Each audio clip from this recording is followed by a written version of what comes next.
Dear colleagues, Ministry of Defense spokesperson Mr. Vilyen Pidgornyy will speak on Russia's military aggression in eastern Ukraine. Mr. Pidgornyy, the floor is yours.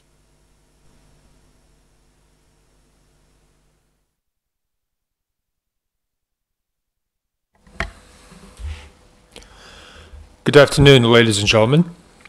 Let me give you a weekly update on the events of the military conflict and Russian aggression against Ukraine last week between April 24th and 30th.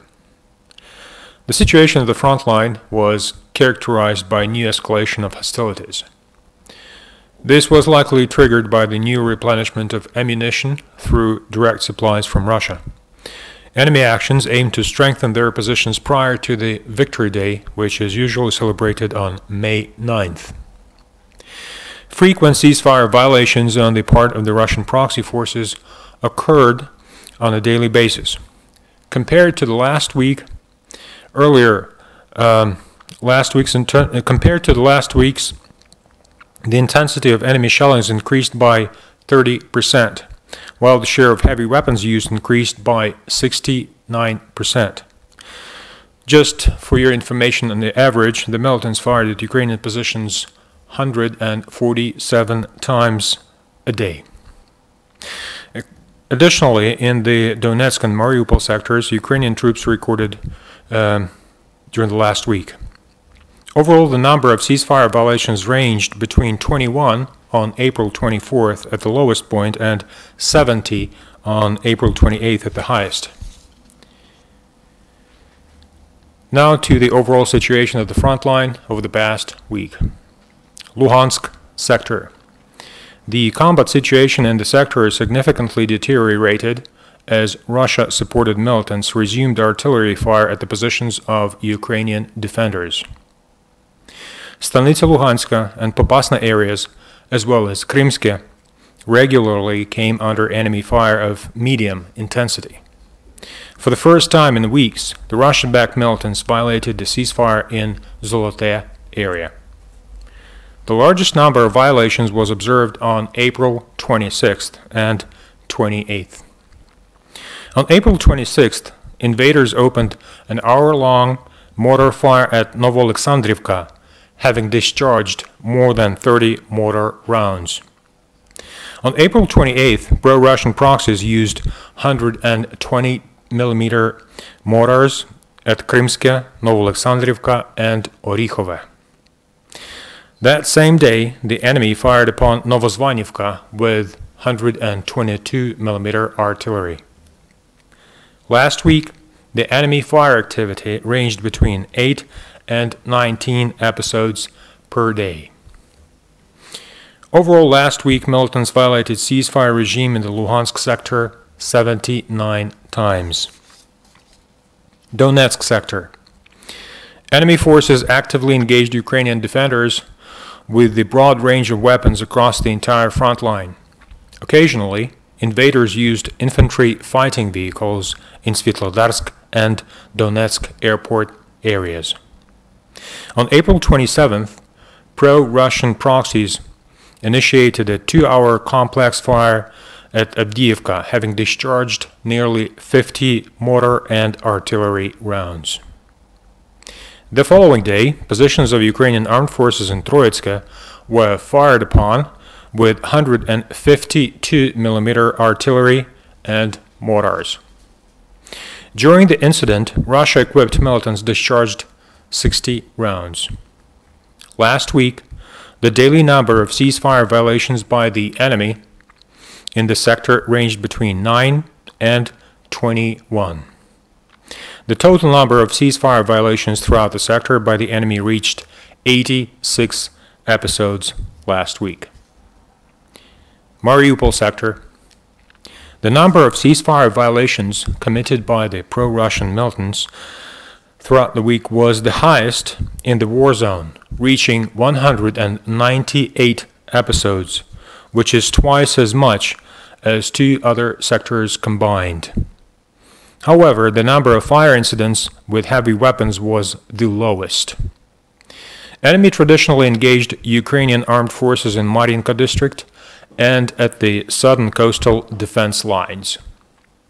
On April 27th, enemy actively used infantry fighting vehicles in Marinka, Vilyen, Gnutove, and Shirokine. Early in the morning of April 28th, pro-Russian proxies opened mortar fire against Krasnohorivka and discharged 50 rounds in just 30 minutes. On April 30th, enemy sniper groups advanced to the front line. That day, 5 incidents of sniper fire were registered in the sector. Last week, the enemy fire activity ranged between 26th on April 26th and 35 on April 28th episodes per day. Over the week, Ukrainian troops registered 10 episodes of hostile drones conducting aerial reconnaissance in the anti-terrorist operation area. All the enemy scouting flights were recorded in the Donetsk sector. Ukraine's military intelligence reports of the ongoing military assistance of Moscow to its eastern Ukraine proxies. Last week, Russia delivered by train about 650 tons of fuel to Rovinki.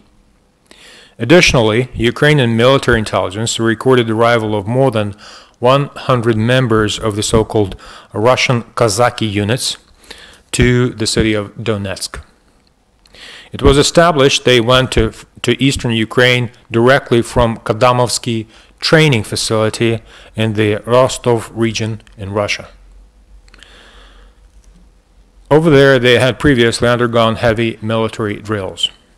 Additionally, on April 27th, yet another so-called humanitarian convoy, including 31 trucks, with most of its cargo unidentified, entered temporarily occupied territory of eastern Ukraine. As per intelligence reports, the total number of casualties amongst the Russian proxies during last week was 17 killed and 47 wounded. The heaviest enemy losses occurred in Mariupol sector, mainly as a result of the return fire by Ukrainian servicemen. Militants also lost 3 pieces of military hardware, which were an infantry fighting vehicle, 1 heavy-duty vehicle Ural 4220, and an unmanned aerial vehicle Orlan 10. Last week, 9 Ukrainian servicemen were killed in action, and 30 servicemen were wounded in action. This includes 1 Ukrainian serviceman killed and 2 more wounded in booby trap explosions. Our hearts go out to the families and friends of the fallen Ukrainian heroes. 4 civilian men were wounded in the conflict area last week alone. 3 of them incurred injuries from enemy fire in Marinka, and 1 was wounded in a booby trap explosion near Zaitsevo, Donetsk sector. On Saturday, April 29th, Russian proxies shelled a cemetery in Popasna town. 21 graves were desecrated by the enemy shellings. Ukrainian emergency servicemen detected 9 fragments of the enemy Grad rockets on the spot of the incidents. In addition, 20 private homes and 2 non-residential buildings were damaged as a result of enemy shelling last week. These buildings are located in 3 towns and a village in the Donetsk and Mariupol sectors at the front line. They are Zaitsevo, Avdiivka, Krasnohorivka, and Marinka. Over the week, Ukrainian authorities arranged for access and safe passage of 47 trucks with humanitarian aid for civilians living in the occupied territories of eastern Ukraine. The aid was provided by the International Committee of the Red Cross, the UN High Commissioner for Refugees representative in Ukraine, and a charitable organization. The total payload of aid exceeded 900 tons. Mostly it's food, building materials, personal hygiene products, and medicine. That'll be all. Thank you.